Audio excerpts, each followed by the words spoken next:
All right. Welcome to the Peckham Pulse Podcast, where we bring you inside the people, purpose, and passion that fuel Peckham Industries. I'm your host, Steve Benton, Corporate Director of Safety and Risk Management. Safety is a core value of Peckham, not just a priority or a set of regulations. Safety is about people, our family, and friends. The Pulse will provide in-depth conversation on what sparks our passions and how we carry that through to strengthen our safety culture. At Peckham, our mission is to safely provide high-quality construction materials and services, but let's be honest, it all starts with you, our members. But nothing, not a ton of asphalt or a mile of freshly paved highway matters more than making sure everyone goes home safe every single day. Peckham Nation, we've got a great cast today. We are excited to have Bryan Cole, our regional manager of logistics, and Heather Comerford, our safety coordinator, with us this morning. We're going to talk a little bit about what you guys do for the company, talk a little bit about your passions, how those passions carry over to our safety culture, and really get into where the rubber meets the road. Excuse the pun, but Bryan, we'll start with you. Talk to us a little bit about when you started with Peckham and what brought you here and years of service and all those things. So I've been with Peckham now for just under 8 years. It's kind of a weird story how I was kind of brought into Peckham. I was working for DOT welding, and back in 2017, 2018, you couldn't really get into Peckham, unless somebody retired. It was kind of like that real family atmosphere. And I just got home from work one day, and I went on Indeed and I applied, and they called me literally 15 minutes later. I had an interview at this location, and they hired me on the spot, and here we are 8 years later. So I was hired at the Athens River location as a terminal operator / welder, and now I'm kind of heading up the dispatch and on the logistics side. Cool. So you've had plenty of opportunities. You've kind of come up and had some different positions in Peckham. That's great. Yeah, cool. It's been great. Personal passions? Family, obviously is a big one. I do have a passion for smoking meat. Okay. So every weekend it's a brisket or it's ribs or it's football season now, so chicken wings and all that good stuff. There's a science to that. I think a lot of people here at Peckham are into barbecuing and smoking for whatever reason, and it sounds like it's a science, right? It is. It's not just slap a brisket on the grill and set it and forget it. It's definitely a science. Again, full disclosure, you're part of the safety staff. You've been an important part of the safety staff, and last year you were promoted to safety coordinator. Yes. Talk to us a little bit about your experience at Peckham. You've been here a few years. A few, yeah. So I've been here since I was 19, so 22 years. Wow. And started on the scale house in Catskill. Actually, it was kind of a funny story how I started too. I was sitting in my uncle's living room, and he goes, and I was just out of high school. He goes, "You want a job?" And I was like, "Sure, why not?" Went in, got my interview, and I was a scale clerk for, close to 10 years. Wow. And I loved it, but then I had kids, and it got a little demanding to have to be at the plant at 6 a.m. with 2 little ones. Yep. So I remember I talked to Joe Wildermuth, and he goes, "We're going to have you go work with Lou Merkel." I was like, "Okay, sounds good." So I worked basically super part-time. I think at first I was only like a maximum of 20 hours a week. So it was great. I was able to keep working at Peckham, which I enjoyed, especially loved all the people and stuff. And then still be able to be home with the kids, more often as they needed me and stuff.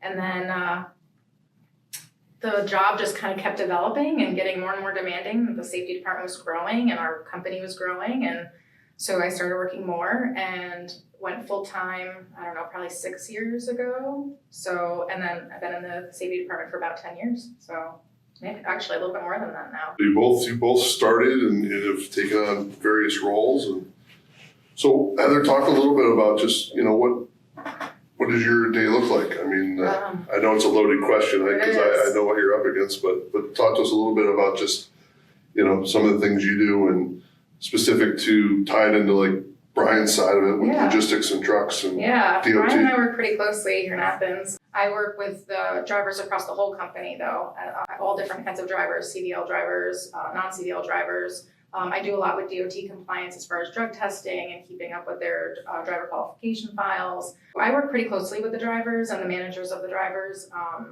I really enjoy doing it. I have great relationships with them all. There's definitely never the same thing every day. It's always a little bit different. But then bringing in the safety aspect of everything as far as, compliance within the drivers is big. It's, something that we need to be focused on. And Bryan and I work pretty closely to make sure that they're all following the rules. And You guys have done a great job. I mean, we're up to 600 and change total drivers in the company? yeah, it's pretty crazy. I mean, it's probably about 50% of our members are driving in some capacity. So talk to us a little bit about, what your department looks like. What are some of your challenges during the day? What are you up against? Yeah, so I mean, our main objective every day is basically to get the product to the plants, right? And that starts on the trucking side. So, here based out of Athens, we have about 20 tractor trailers that run every day, also triaxles. At 2 terminals, we have, the Athens location and the Rensselaer. So we're hauling, anywhere from, 23 tons to Connecticut to 35 tons within New York. Emulsions, we go up and down, the coast. And, triaxles is, we haul aggregates, we haul blacktops. The main thing is we haul the liquid to the hot mix plants where they do their thing. And then, the triaxles haul them, to the paper. Right.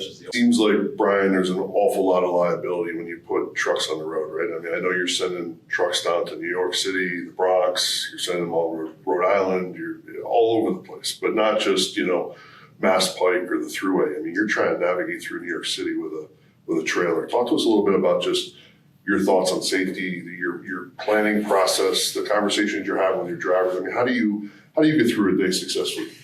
I think it starts with, maybe vehicle reliability, right? We probably have one of the best equipment divisions out there, and it really starts from the driver's side on the pre and post trip inspections. Ultimately you want to catch that small mistake before it turns into a big mistake. We have a lot of professional guys, but we seek out, relatively new CDL holders. And we have such a, safety and training a program that, we have guys go train and, for numerous weeks on different lines of business, I guess you could say, between calcium, asphalt, emulsion.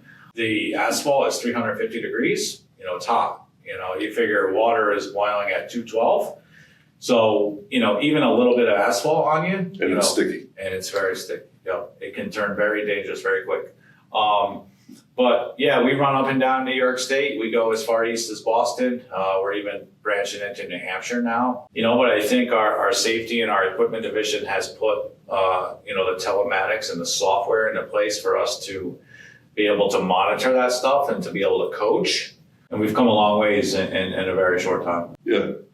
So let's, I know you both are involved on the technology side. Let's get into that, because on the safety front, it's becoming more and more important to us, right? I mean, camera systems in trucks, electronic logbooks, telematics. I know you guys have a telematics system, which is a little bit different from our camera system.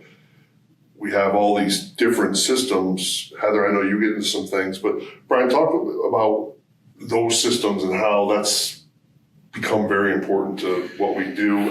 We pretty much have a software program for, all kinds of stuff. We can talk about Metrodyne, I guess. That's the newest one. And that's a telematics AI featured camera system. It's an inward and outward, facing camera. And it's AI driven, so it's very, very efficient. We also have the feature on that for in-cab coaching. In the beginning, it was a little trying. The drivers were, big brother, this, and but, I mean, the numbers don't lie. Statistics say that, 44% of, drivers that have in-cab coaching, are more safe. We've seen an instance where we had a driver falling asleep, right? And the little bit of his head going back, alerted the camera, and it's audio, so it actually woke him up. We have Tenna, we're using for our pre and post trip inspections, and the driver he's got an app on his phone and he's doing it digitally. So if there is a problem, that software will send it, right to the equipment manager. They can create a work order and send it right to the mechanic, and it's, pretty streamlined. So we also use, ELDs, which is, it's good for over the road. We have a few guys that travel to Canada outside. Generally, most of our guys within here are on 150 air mile. So that just means they can travel within 150 air miles. And if they go outside of that a certain amount of time, they have to use a logbook. But, the ELDs basically are dummy proof. It calculates their brakes, their driving hours. You can't drive more than 11 hours a day. So it pretty much tells you, when you can start, they got to have 10 hours off. So there's so many FMCSA guidelines, and everything is built right into this, this little device that pretty much tells you, what you got to do every day. We'll go on more with the camera systems a little bit later, but Heather, talk a little bit about kind of segues into Bryan's talk about just the safety portion of the technology. You get into that a lot. Talk a little bit about maybe your role with driver's files and then go from there. There's, one of the components to having drivers, especially DOT drivers, which doesn't just consist of our CDLs, it's also our non-CDLs who are driving vehicles over 10,000 pounds. They have to have an FMCSA driver qualification file, a compliant file. And with that comes, having their med certs updated. Their driver's license obviously have to stay updated. There's a whole list of things that need to be compliant within their file. So, making sure that our drivers are safe in that aspect and are compliant is huge too. So when our drivers are on the road and they get pulled into a DOT inspection, it's not just the vehicle. A lot of times, Bryan's dealing a lot with the equipment end of things, but we're also dealing with driver stuff, making sure that they have everything that they need to qualify to drive. To talk a little bit more about the camera system, there was a scenario where there's been multiple scenarios actually, where the cameras have caught things going on around the on the road that have really helped save our drivers, because sometimes when you're in an accident, it's a he say, she say thing. Sure. So these cameras have caught things that actually helped to prove that our drivers were driving safe and doing the right things.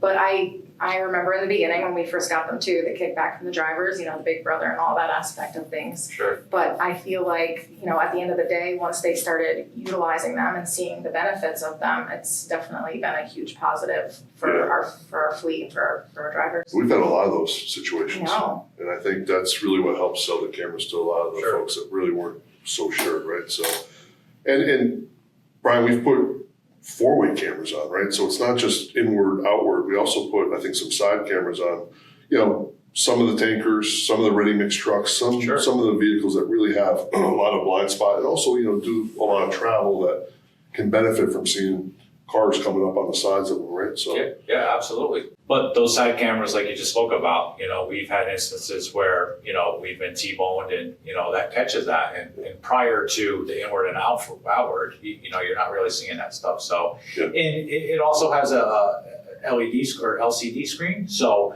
the driver can use it, to help him, seeing his blind spots and moving in and out of traffic as well. Right.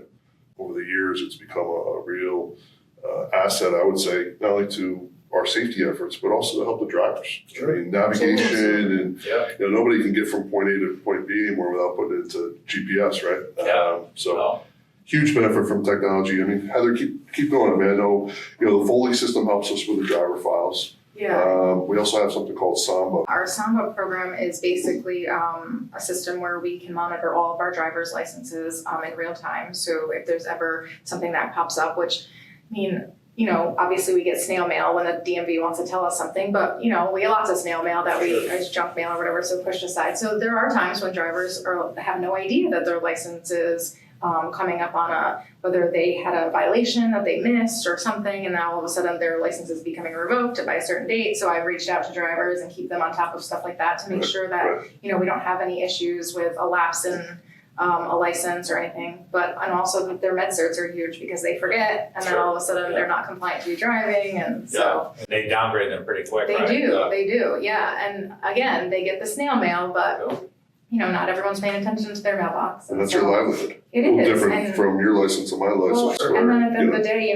we're trying to get this material there, and all of a sudden I'm like, oh, Bryan, he can't drive. Like, you gotta take him off the road. And that's a big inconvenience for the driver. Now has to go to DMV and get it all figured out. And now we got to figure out how we're going to get the material to the location. So Absolutely. it's a huge, it can be a big wrench in the plan, that's for sure. Talk a little bit, just, your experiences on safety. The safety culture is probably one of the best out there.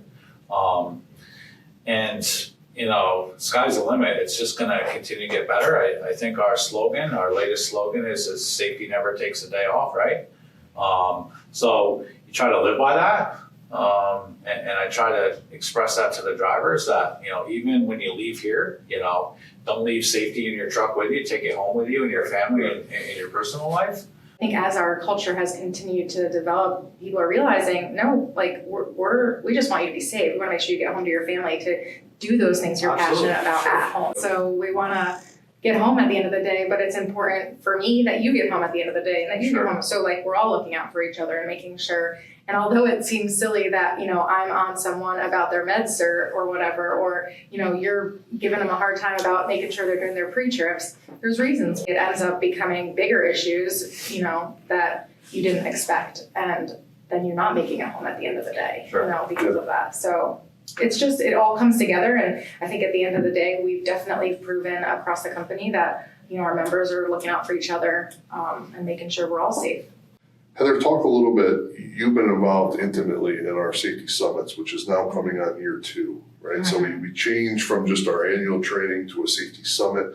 Talk a little bit about just what does that mean? What does it look like? We work pretty closely with all of the lines of business just to make sure that, obviously we do safety every day. It's our main focus being in the safety department. But, at the end of the day, the most important thing is making sure it's value to our members. And individually, it's not just across the board we're doing the same training. Because because it benefits one of our members doesn't necessarily mean it benefits the other members. So we really work closely with the different lines of business to make sure that we're developing a training that's going to be the most beneficial. We do different types of training each day. We bring in keynote speakers. Along with that, we have 3 different locations across the Northeast, so we're working closely with different venues and such to get that all straightened out. But ultimately, at the end of the day, we bring in vendors to have hands-on training, not just sitting in a classroom all day. But yeah, there's a lot that goes into the Safety Summit. I know we have some recognition programs on the safety side. We try to identify safety champions throughout the year and recognize those folks. And it's become a big part of our safety culture, recognition. We still probably do not do enough of it. It's a continuous try to do better and better.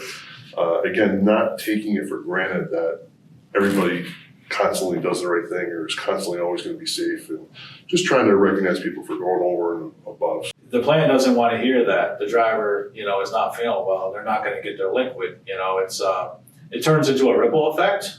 If we can't get the liquid to the hot mix plant, then the hot mix plant can't produce it to get to the paver, and ultimately it's costing the company thousands and thousands of dollars. So doing it in the safest way is obviously our number one goal. We do a DOT inspection award system. So we have a level 1, level 2, and level 3 inspection, which New York State DOT implements. Level 1 is the highest.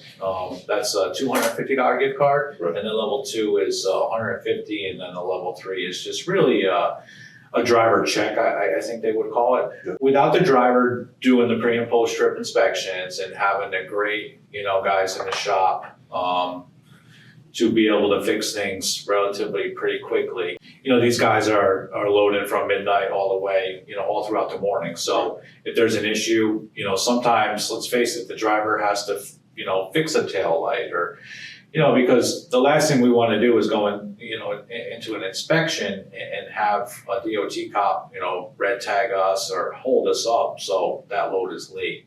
I've heard from some of the drivers that if they see an inspection station open and they know they're good, they're pulling in, 'cause I've heard that before too. they're asking for that level 1, they want that $250, and Heather's a big part of that as well. Yeah, I mean, it's huge. I think, we need drivers. It's a huge part of our business. And we want good drivers. So we want to reward those positive things, whether it's an inspection or just someone who's overall like being a safe driver on the road and showing the other drivers how to. So I think it's important that, we get good, safe drivers, professional drivers in our fleet. So rewarding them. I know we've done barbecues for the guys. We just actually had one a couple weeks ago, and just impromptu, right? Like just because we appreciate them and, they for all their hard work and staying safe on the roads and really, making sure that when they're driving down the road that they see Peckham on the side and they, they're doing the right thing. And that's good for us, Sure. It makes it look like. And, even the little thing of like put them on net presenter, I've had guys say, look at me, I'm on net presenter. Yeah, so like one of the biggest parts of that is, and so like I know I'll see the inspection come through, or you might see the inspection come through, and I go grab the gift card, and we make sure we get a picture of them to put on net presenter, and then I know the guys their fame moment, their claim to fame, look at me, hey, they show their peers, hey, I got a $250 gift card. Yeah. Beers on me. Absolutely, right? And also we're going to start. With the Netrodite system we spoke about, it creates a driver report card, right? So it's really based upon green zone minutes is what they call it. So the higher, green zone minutes you have, the higher your score is. We have some guys that are up in the 900s, two of the heavy hauler guys who run into Canada every night are, our top 2 guys, and they're 950 plus. So, it's competition. Yeah, it is, and I used to, send out the report card to them every week, and, the driver of the month we were doing. We kind of got away from it, but we're getting back into it. So yeah, I think it's going to be good. It's important. Yeah. And when you look at that, the scoring system, it's amazing how many guys are literally in the green. And, I think we look for a score of at least 850 plus. Sure. And it's amazing. I would say 90 some odd percent, definitely high 90s are well into that. You look at Samba, the same thing, right? Yeah, absolutely. I think over 600 drivers, we only have like a handful that are, that we really want to work with and start coaching a little bit better so that we can get them all in the green and in a good spot. Yeah. But yeah. Yeah, but no, like Steve said, I think the statistic was 95%, is above the threshold. So that's can't ask for anything. What does that say, about the culture, right? And it's funny when you talk about safety, nobody really thinks of it as a revenue generator or a profit center. But, when you consider our insurance arrangement being largely self-insured, part of a captive, it really does pay. Because if we're not having accidents and our insurance premiums are not going up, then obviously it's a benefit for the company as well. Sure. You want to stay competitive, and that's how we help. That's how we contribute by keeping our rates low and our insurance numbers down. And it's from my standpoint, it's something that you worry about everything just because we have so many trucks over the road. But I think all these efforts, it certainly helps you get to sleep at night. It's a little easier, right? Yeah. All right. Well, let's. What's on the barbecue this weekend, Bryan? I think we're gonna have ribs and cowboy beans, and I think Heather said she was gonna make some cornbread. Okay, that sounds good. I want to thank you, Bryan, for coming on, taking the time out of your schedule. I know it was time that we had to kind of chisel out because you're a busy guy, and Heather too. Thank you so much for being part of this. And thanks for having us. Yes, thank really you. appreciate everybody's efforts and keeping our safety culture as good as it can be and getting better every day. So thank you. Thank you. At Peckham Industries, safety isn't something we talk about when it's convenient. It's who we are and how we show up every day, every shift. Safety is a core value, just like integrity, dedication, and efficiency. So here's our challenge to you. Let your passion for safety lead the way, every shift, every task, every day. Thanks for tuning in to the Peckham Pulse. Stay safe, stay passionate, and be proud knowing that we're building America's infrastructure.